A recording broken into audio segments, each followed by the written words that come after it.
Perang atau politik? Siapa yang cuan di balik konflik Israel? Katanya, setiap kali perang meletus ada yang menang, ada yang kalah.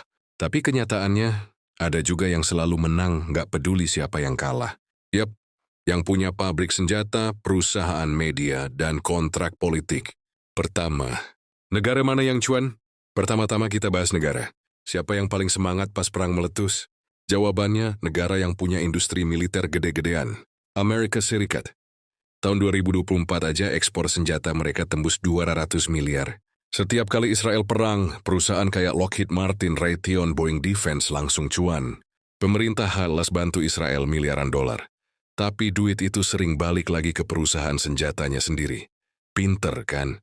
Inggris, Jerman, Prancis, yang di belakang layar ekspor teknologi dan logistik. Bahkan negara-negara Uni Eropa diam-diam tetap jual komponen drone dan senjata. China dan Rusia, meski kelihatan diam, mereka dukung blok lawan dan ikut jualan senjata juga. Di balik bendera tetap dagang jalan. Kedua, media dan politik main apa? Coba perhatiin. Tiap ada perang, media rame banget. Headline besar. Israel diserang, Iran menyerang, serangan balasan. Tapi yang nggak pernah disorot, siapa yang sebenarnya ngatur panggung ini? Media itu kayak remote control opini publik. Mereka bisa ngasih sorotan ke satu sisi aja.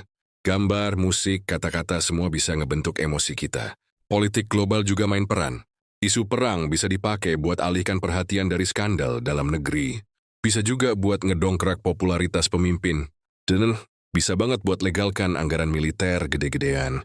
Ketiga, rakyat biasa selalu jadi korban. Pertanyaan paling nyesek.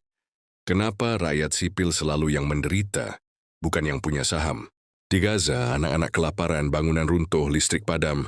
Di Israel pun, warga sipil tinggal di bunker, hidup dalam ketakutan. Di sisi lain, harga saham industri senjata naik. Yang perang itu elit. Yang jual senjata itu elit.